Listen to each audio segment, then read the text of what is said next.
नमस्कार विद्यार्थियों, मैं कैप्टन डॉक्टर राजेंद्र कुमार पुरोहित आप सभी विद्यार्थियों का इतिहास के इस विशेष कक्षा में स्वागत करता हूं। और आज मैं आपसे बात करूंगा भारत के सांस्कृतिक इतिहास के बारे में। महाराजा गंगा सिंह विश्वविद्यालय बीकानेर की BA तृतीय वर्ष इतिहास के द्वितीय प्रश्न पत्र भारत के सांस्कृतिक इतिहास की रूपरेखा और उसकी प्रथम इकाई के बारे में मैं आपसे चर्चा करूंगा। विद्यार्थियों, इस प्रश्न पत्र में आप अध्ययन करेंगे भारत के सामाजिक इतिहास का, सांस्कृतिक इतिहास का और कलात्मक इतिहास का। वर्तमान दौर राजनीतिक इतिहास का नहीं है, बल्कि सामाजिक, आर्थिक, धार्मिक और सांस्कृतिक इतिहास का दौर है। और यदि किसी देश की सभ्यता और संस्कृति को काफ़ी गहराई से जानना है तो हमें उस देश के धर्म को, उस देश की कला को और उस देश के साहित्य को गहराई से समझना पड़ेगा। और आपके इस तृतीय प्रश्न पत्र में इसी उद्देश्य से विविध प्रकार की इकाइयों का निर्धारण किया गया है। तो मैं आज आपसे प्रथम इकाई के बारे में बात करूंगा। प्रथम इकाई में आज मैं आपसे बात करूंगा एक ऐसे महत्वपूर्ण विषय के बारे में जो भारत के सामाजिक, सांस्कृतिक और धार्मिक इतिहास में हुए परिवर्तन की दृष्टि से महत्वपूर्ण है। विद्यार्थियों, मैं आज आपसे बात करूंगा 6ठी शताब्दी ईसा पूर्व के बारे में। 6ठी शताब्दी ईसा पूर्व और उसमें प्रचलित विविध प्रकार की धार्मिक विचारधाराएं, और उसमें सबसे महत्वपूर्ण विचारधारा एक ऐसी विचारधारा जो हिंदुस्तान में प्रस्फुटित हुई, हिंदुस्तान में विकसित हुई भारत में, और आगे चलकर इसकी शाखाएं पूरे के पूरे दक्षिणी पूर्वी एशिया में फैली। और आज पूरा का पूरा दक्षिणी पूर्वी एशिया 6ठी शताब्दी ईसा पूर्व में उद्भूत उस विचारधारा का उपासक है। विद्यार्थियों, ये कोई और विचारधारा नहीं थी, बल्कि यह विचारधारा थी राजकुमार सिद्धार्थ की, कपिलवस्तु के शाक्यवंशी राजकुमार सिद्धार्थ की, जो आगे चलकर गौतम बुद्ध के नाम से बने और जिन्होंने सारनाथ में अपने धर्म परिवर्तन की शुरुआत की और पूरी दुनिया को ज्ञान की एक अद्भुत वाणी से गुंजित किया। चाहे बौद्ध धर्म हो, चाहे जैन धर्म हो, चाहे 6ठी शताब्दी ईसा पूर्व में विकसित और उद्भूत कोई अन्य धार्मिक विचारधारा हो, ये 6ठी शताब्दी ईसा पूर्व में एक ऐसी प्रतिक्रियावादी, एक ऐसी चुनौतीपूर्ण विचारधाराओं के रूप में उभर कर सामने आ रही है, जो चुनौती दे रही है उस वर्चस्व को, उस व्यवस्था को, उस उत्तर वैदिककालीन व्यवस्था को जो यज्ञ प्रधान व्यवस्था थी, जो कर्मकांडों पर टिकी हुई व्यवस्था थी, जो हिंसक यज्ञों पर आधारित व्यवस्था थी। एक ऐसी व्यवस्था जिस पर ब्राह्मणों का पूरा वर्चस्व था। तो इस व्यवस्था को चुनौती दी गई इस दौर में। हालांकि उत्तर वैदिककालीन यज्ञों और कर्मकांडों पर टिकी व्यवस्था को उपनिषदिक काल में चुनौती मिलने लगी, लेकिन इस चुनौती को सबसे शक्तिशाली और सबसे मूर्त रूप यदि प्रदान किया गया तो वह था बौद्ध धर्म और जैन धर्म के द्वारा। बौद्धों और जैनों ने सक्रिय रूप से काफ़ी मजबूत आवाज़ बुलंद की उत्तर वैदिककालीन व्यवस्था के खिलाफ, और इन विचारधाराओं का समर्थन आम जनता ने और जनमानस ने खुलकर किया, क्योंकि ये लोग उत्तर वैदिककालीन हिंसक यज्ञ से परेशान हो गए थे। और कल्पना कीजिए एक ऐसी अर्थव्यवस्था जो कि पशुपालन पर टिकी हुई है, जो चारागाहों पर टिकी हुई है, यदि उस व्यवस्था में बड़े पैमाने पर यज्ञों में पशु बलि दी जा रही है या बड़े पैमाने पर दान, गोदान, वो पूरा का पूरा समाज के विशेष प्रभावी वर्ग, ब्राह्मण वर्ग को दक्षिणा के रूप में दिया जा रहा है, और उत्पादन और वितरण के अधिकांश संसाधनों पर समाज के उस वर्ग विशेष ब्राह्मण वर्ग का अधिकार है, तो इस व्यवस्था के खिलाफ आवाज उठना स्वाभाविक है। और विशेषकर तब जबकि वह व्यवस्था तार्किक नहीं है।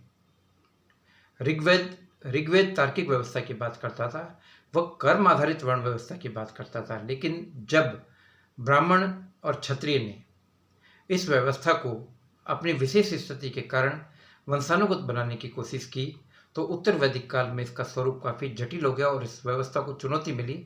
और यह सहयोग नहीं है, बल्कि यह बहुत सारे कारकों का एक मिलाजुला संगम है कि इस व्यवस्था को चुनौती क्षत्रिय वर्ग के द्वारा दी गई, ब्राह्मणों के एकाधिकार को और उत्तर वैदिककालीन यज्ञ प्रधान व्यवस्था को चुनौती क्षत्रियों के द्वारा दी गई। और इसलिए दी गई क्योंकि वे उत्पादन और वितरण के संसाधनों पर केवल एकमात्र ब्राह्मणों का अधिकार नहीं चाहते थे, और इस मामले में इन व्यवस्थाओं का समर्थन समाज के बाकी तबकों ने, क्षत्रिय वर्ण का समर्थन, बौद्ध और जैन व्यवस्था का समर्थन किया वैश्यों ने और शूद्रों ने। ये इसलिए किया कि ये उन विधि निषेध और नियमों के खिलाफ थे जो उत्तर वैदिक कालीन व्यवस्था में पुराणों में ब्राह्मणों के द्वारा लाद दिए गए थे। व्यापार संबंधी नियम, खान पान संबंधी नियम और कई प्रकार के प्रतिषेध और कई प्रकार के करों का बोझ जो उत्तर वैदिक कालीन व्यवस्था में समाज के बाकी वर्गों पर लाद दिया गया था, इसलिए चुनौती मिली। और हमें इस दौर में इस प्रकार के तनाव का उल्लेख कई जगहों पर हमें देखने को मिल रहा है। हमें पुराणों में कई जगह पर ब्रह्म क्षत्र संघर्ष का उल्लेख देखने को मिल रहा है, जब ये दोनों वर्ण एक दूसरे के खिलाफ अपना वर्चस्व कायम करने के लिए लड़ रहे थे। पर जब हम परशुराम द्वारा 21 बार क्षत्रियों की पीढ़ियों के सहार की बात करते हैं तो ये संयोग नहीं था, बल्कि इसके पीछे उस दौर में मौजूद व्यवस्थाओं में तनाव था और व्यवस्थाओं में अपना प्रभाव कायम करने की कोशिश थी। यह संयोग नहीं था जब हम ये पाते हैं कि ब्रह्म विद्या का सबसे पहला ज्ञान ब्राह्मणों को मिला, क्षत्रियों को मिला। यह संयोग नहीं था जब हम देखते हैं कि मिथिला का क्षत्रिय राजा जनक वो तत्व विद्या का दर्शन प्राप्त करता, तत्व विद्या का ज्ञान हासिल करता और बहुत सारे ब्राह्मण उसके पास पढ़ने के लिए आते। यह संयोग नहीं था कि प्रवण राज जाबाली और के राज अजातशत्रु तत्व दर्शन के बारे में जानकारी रखते थे। ये कुल मिला के एक प्रकार का संघर्ष था, वैचारिक संघर्ष था, विचारधाराओं का संघर्ष था। तो 6ठी शताब्दी ईसा पूर्व में उत्तर वैदिक कालीन यज्ञों को और हिंसक कर्मकांडों को चुनौती दी गई बौद्ध धर्म के द्वारा और जैन धर्म के द्वारा। ये हालांकि व्यवस्थाएं काफ़ी और भी थी, विचारधाराएं काफ़ी और भी थी, जैसे हमें इस दौर में चारवाक भी देखने को मिल रहे हैं। लेकिन जो दो शक्तिशाली विचारधाराएं थी वो थी बौद्धों और जैनों की, और ये विचारधाराएं काफ़ी लोकप्रिय हुई। बौद्धों और जैनों ने विरोध किया उत्तर वैदिक कालीन व्यवस्था का, जो वेदों को प्रमाण मानती थी, जो जन्म आधारित वर्ण व्यवस्था का समर्थन करती थी, जो हिंसक यज्ञों का समर्थन करती थी, जो मूर्ति पूजा का समर्थन करती थी। इन तमाम बातों का इन दोनों ही विचारधाराओं ने विरोध किया। तो मैं आपसे बात करूंगा जैन धर्म और बौद्ध धर्म के बारे में। आज सबसे पहले विद्यार्थियों आपको जानकारी दी जाएगी बौद्ध धर्म के बारे में। तो 6ठी शताब्दी ईसा पूर्व की सांस्कृतिक विचारधाराओं में बौद्ध धर्म का काफ़ी महत्वपूर्ण स्थान है। जहाँ तक बौद्ध धर्म के हम इतिहास की बात करते हैं तो हम ये पाते हैं कि बौद्ध धर्म का प्रतिपादन कपिलवस्तु के शाक्य राजकुमार सिद्धार्थ के द्वारा किया गया। सिद्धार्थ जिनको ज्ञान मिला और जिनको अपने स्वरूप का बोध हुआ, इसलिए वे बुद्ध कहलाए।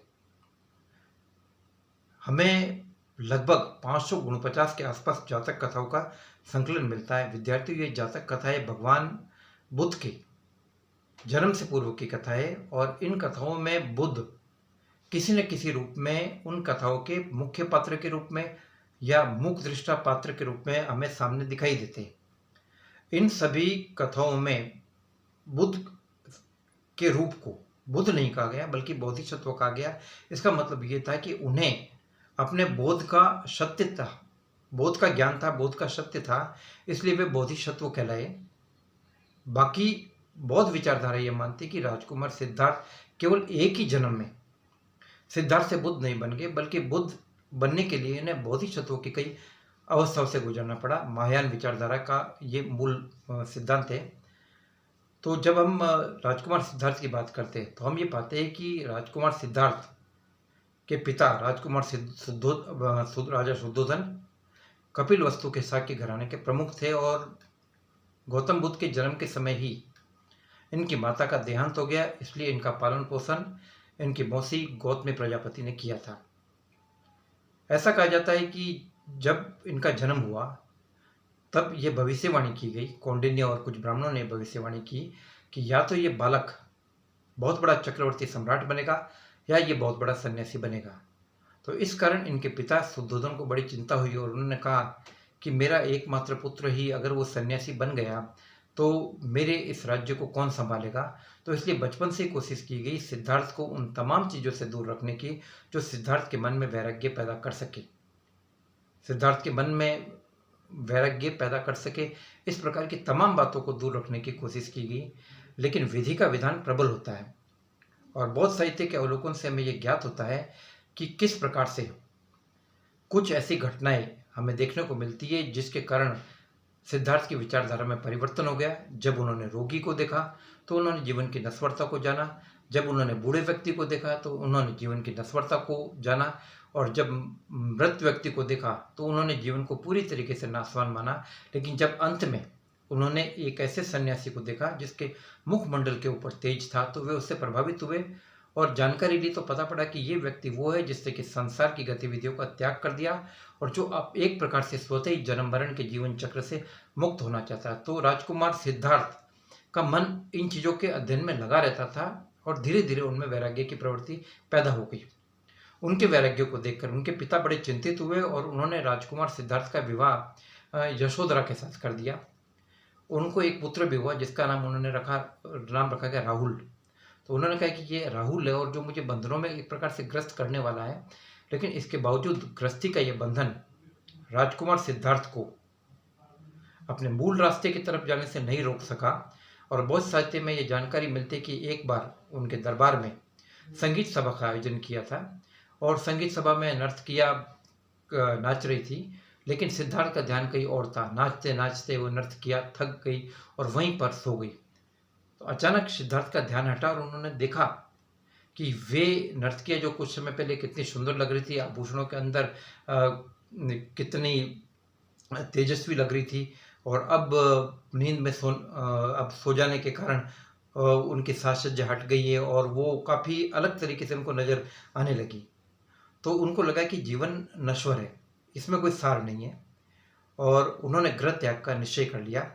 और विद्यार्थियों, बौद्ध धर्म के इतिहास में इस गृह त्याग की घटना को महाविनिष्क्रमण कहा जाता है और बुद्ध के इस त्याग को घोड़े के माध्यम से बताया जाता है। उन्होंने अपने सारथी छंदक को जगाया और ये कहा कि तुम मुझे वन के अंदर छोड़ दो।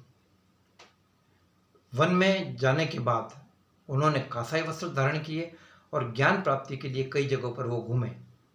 उन्होंने रुद्रक रामपुत्र और आलार कलाम जैसे कई योग और सांख्य गुरुओं से भी शिक्षा प्राप्त की, लेकिन उनके मन को संतुष्टि नहीं मिली। इसके बाद वे धीरे धीरे उन्होंने 5 साधुओं के साथ मिलकर घनघोर तपस्या का निश्चय किया और शरीर को काफ़ी कष्ट देने के बावजूद उनको ज्ञान की प्राप्ति नहीं हुई। तो उन्होंने ये माना कि शरीर को अतिशय भोग विलास और अतिशय कष्ट, इन दोनों चीज़ों से बचाना चाहिए।